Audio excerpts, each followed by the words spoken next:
তুমি এখন কোথায়? ভবিষ্যতের চিন্তায় ডুবে নাকি অতীতের আফসোসে পুড়ছো? কিন্তু একটা কথা ভেবে দেখো, এই মুহূর্তটাই হলো তোমার আসল জীবন। আর এই কথাটাই শেখায় দ্য পাওয়ার অফ নাও। আজকের ভিডিওতে আমরা জানবো কিভাবে বর্তমানে আছে শান্তি, সুখ আর জীবনের সত্যিকার অর্থ। তো নাম্বার 1, আমরা কোথায় থাকি? দিন শেষে আমরা সবাই একটা জিনিস খুঁজি, আর সেটা হলো শান্তি। কিন্তু সেটা কোথাও পাই না, কারণ আমরা বেশিরভাগ সময় থাকি না এই মুহূর্তে। আমাদের মন থাকে কোথায় জানো? যদি আমি তখন ওটা করতাম, যদি আমি তখন ওটা না করতাম, এই সকল অতীতের আফসোসে। অথবা আমি যদি ওটা পাই তাহলে সুখী হব, এই সব ভবিষ্যতের চিন্তায়। এই দুই দিকেই ছুটতে ছুটতে আমরা যেটাকে একদম অবহেলা করি সেটা হলো বর্তমান। অথচ আমাদের জীবনটা বাস্তবে ঘটে শুধু এই মুহূর্তে, না অতীতে না ভবিষ্যতে। নাম্বার 2, সময় মানে কি? একটি প্রশ্ন করি, সময় বলতে তুমি কি বোঝো? আমরা ভাবি সময় হচ্ছে অতীত, বর্তমান আর ভবিষ্যতের এক ধারাবাহিকতা। কিন্তু এক ফাট ট্রোল বলছেন এই ধারণাটাই ভুল। সময় এক ধরনের মায়া, এক ধরনের মানসিক গঠন। সত্যি বললে একমাত্র সময় যা আমাদের হাতে আছে তা হলো এখন। ভবিষ্যৎ আসে কখন? এই মুহূর্তেই ভবিষ্যৎ ধরা দেয়, আর অতীত সেটাও শুধু মনে রাখার স্মৃতি। তাই জীবনের আসল সত্য হলো নাও ইজ লাইফ। নাম্বার 3, দুঃখ ও কষ্ট আসে কোথা থেকে? তুমি কি জানো অধিকাংশ দুঃখ আসে একমাত্র একটা জায়গা থেকে, আমাদের চিন্তা থেকে। আমরা ভাবি আমি ব্যর্থ, আমার জীবন অর্থহীন, যদি এটা না হয় ও আমাকে কি বলল। এইসব চিন্তা সবই বর্তমান থেকে ছিটকে পড়ার ফল। আমরা নিজেদের মধ্যে একটা নকল পরিচয় বানিয়ে ফেলি, একে বলে ইগো। এই ইগো আমাদের মনের মধ্যে নানা নেতিবাচক গল্প বানায়, আর আমরা সেগুলোকে বাস্তব বলে বিশ্বাস করি। নাম্বার 4, দ্য পাওয়ার অফ নাও, বর্তমানের শক্তি। তাহলে সমাধান কি? কিভাবে আমরা মুক্তি পাবো এই অনিশ্চয়তা আর দুঃখ থেকে? উত্তর একটাই, জেগে ওঠো এখনই। চোখ বন্ধ করো, নিজের নিঃশ্বাসে মনোযোগ দাও, চারপাশের শব্দ শুনো, শরীরের ভেতরের অনুভূতি টের পাও। এই মুহূর্তে বেঁচে থাকো, এই মুহূর্তটাই তোমার জীবনের আসল চাবিকাঠি। তুমি যখন সম্পূর্ণভাবে এখন উপস্থিত থাকো, তখন তোমার মনের সকল কষ্ট, দুশ্চিন্তা, আতঙ্ক সব গলে যায়। তুমি অনুভব করতে শুরু করো সত্যিকারের সুখ, শান্তি আর জীবনের গভীরতা। নাম্বার 5, কিভাবে শুরু করব? তাহলে এখন প্রশ্ন, আমি কিভাবে শুরু করব? প্রতিদিন 5 মিনিট সময় দাও কেবল নিঃশ্বাসে মনোযোগ দিয়ে বসে থাকতে। কোনো কাজ করার সময় শুধু সেই কাজেই মনোযোগ দাও। ফোনে স্ক্রল না করে খাওয়ার সময় শুধু খাও। নেতিবাচক চিন্তা এলে নিজেকে বলো, এটা আমার চিন্তা, এটা আমি না। নিজের শরীর, চারপাশে পরিবেশ, বাতাস, আলো সব কিছু অনুভব করো। এই ছোট ছোট অভ্যাসগুলো তোমাকে ধীরে ধীরে এনে দেবে একটি পরিপূর্ণ জীবন। তুমি অনুভব করবে তুমি বেঁচে আছো সত্যিকারে। জীবনের সবচেয়ে গুরুত্বপূর্ণ মুহূর্ত কি জানো? এই মুহূর্ত। কারণ এটাই একমাত্র সময় যখন তুমি কিছু করতে পারো, কিছু পরিবর্তন করতে পারো, কিছু গড়তে পারো। তাই বন্ধুরা, জীবনের প্রতিটা মুহূর্তকে জাগিয়ে তোলো। দ্য পাওয়ার অফ নাও তোমার হাতে। এখনই বাঁচো, এখনই অনুভব করো, এখনই বদলে যাও। নাম্বার 6, মনের কৌশল। তুমি নও তোমার চিন্তা। চিন্তা কি তুমি?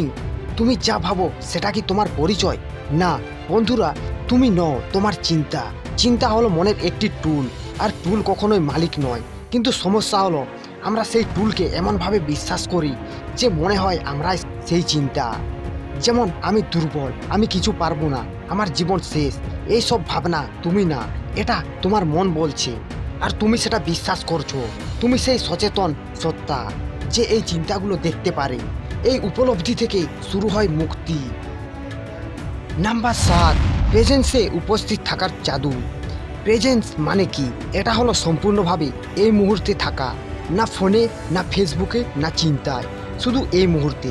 যখন তুমি কাউকে মন দিয়ে শোনো, প্রকৃতি দেখো, অথবা একটা কাজ মন দিয়ে করো, তখন তুমি প্রেজেন্ট। এটাই সেই অবস্থান যেখানে নির্মল শান্তি বাস করে। এক্খার্ট টোল বলেন, প্রেজেন্স ইজ দ্য কি টু ফ্রিডম। তুমি যখন সম্পূর্ণভাবে উপস্থিত, তখন তোমার ইগো নিঃশব্দ হয়ে যায়।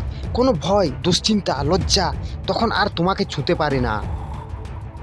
নাম্বার 8, ইনার বডি অ্যাওয়ারনেস, শরীরের মধ্যে অনুভব করা।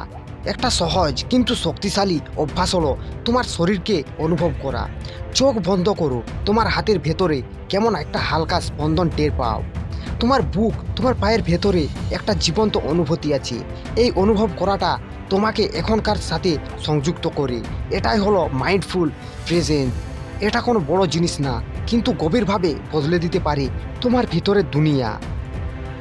নাম্বার 9, বিরতি, সাইলেন্সের শক্তি। আমরা সবসময় শব্দে, ব্যস্ততায়, কথা আর চিন্তায় ডুবে থাকি, কিন্তু নীরবতার ভিতরে আছে অসীম শক্তি। এখাট বলেন, silence is not empty, it's full of answer. যখন তুমি একটু থেমে যাও, একটা গভীর নিঃশ্বাস নাও আর চারপাশের নীরবতা শোনো, তখন তুমি উপলব্ধি করো তুমি শুধু শরীর বা মন নও, তুমি আরও বেশি কিছু। আর নীরবতা তোমাকে সত্যিকার আত্মচেতনার সাথে যুক্ত করে। নাম্বার 10, অনুভূতির সাথে লড়াই নয়, গ্রহণযোগ্যতা। আমরা প্রায় নেতিবাচক অনুভূতির সাথে লড়তে যাই। দুঃখ, রাগ, হতাশা এলে আমরা বলি, না আমি এটা চাই না, কিন্তু এই লড়াই নিজেই আমাদের কষ্ট বাড়িয়ে তোলে। বরং একখাট বলেন, feel it fully then let it go. যখন তুমি কোনো অনুভূতিকে গ্রহণ করো, হ্যাঁ আমি এখন কষ্টে আছি, তখন সেটা তোমাকে নিয়ন্ত্রণ করতে পারে না। তুমি অনুভূতির উপরে উঠে যেতে পারো। নাম্বার 11, পারস্পরিক সম্পর্কে নতুন দৃষ্টিভঙ্গি। তুমি কি জানো, বেশিরভাগ সম্পর্কে সমস্যার মূল কারণ ইগো। সে আমার কথা শোনে না, আমি ঠিক, সে ভুল, সে বদলায় না। এইসব ইগোর খেলা। কিন্তু তুমি যদি এখনকার মধ্যে থেকেও নিজের ইগোকে আলাদা করে দেখতে পারো, তাহলে সম্পর্ক হয়ে ওঠে ভালোবাসা, বোঝাপড়া আর প্রেজেন্সে পূর্ণ। তুমি আরেকজনকে দোষী হিসেবে না দেখে দেখতে পারো সেও একটা কষ্টের ভেতর দিয়ে যাচ্ছে। এই দৃষ্টিভঙ্গি সম্পর্ক বদলে দেয়। নাম্বার 12, মৃত্যু ভয় থেকে মুক্তি। আমরা সবাই মৃত্যুকে ভয় পাই, কিন্তু একখাট বলেন, তুমি যা মরবে তা তুমি না। তোমার শরীর যাবে, তোমার নাম মুছে যাবে, কিন্তু তোমার ভেতরের চেতনা যে এই মুহূর্তকে অনুভব করছে, সেটা কখনো হারায় না। এই উপলব্ধি তোমাকে দেবে মৃত্যু ভয় থেকে মুক্তি। তুমি বুঝবে তুমি কোনো চিহ্ন না, তুমি চিরন্তন চেতনার অংশ। নাম্বার 13, শেষ কথা, বাঁচো এখনই। বন্ধুরা, জীবন একদিনে বদলাবে না, কিন্তু এই মুহূর্তেই তুমি বদলাতে পারো। এই মুহূর্তেই তুমি শুরু করতে পারো সত্যিকারের বেঁচে থাকা। এখন একবার চোখ বন্ধ করো, নিজের নিঃশ্বাসকে অনুভব করো, এখনকার প্রশান্তিকে গ্রহণ করো। কারণ now is all you have, make it your home. So friends, তোমার যদি এই ভিডিও ভালো লেগে থাকে তাহলে একটা লাইক দাও, তোমার প্রিয় মানুষদের সঙ্গে শেয়ার করো আর সাবস্ক্রাইব করতে ভুলো না। কারণ আমরা এখানে প্রতিটা ভিডিওতে নিয়ে আসি এমন কিছু যা তোমার জীবন বদলে দিতে পারে।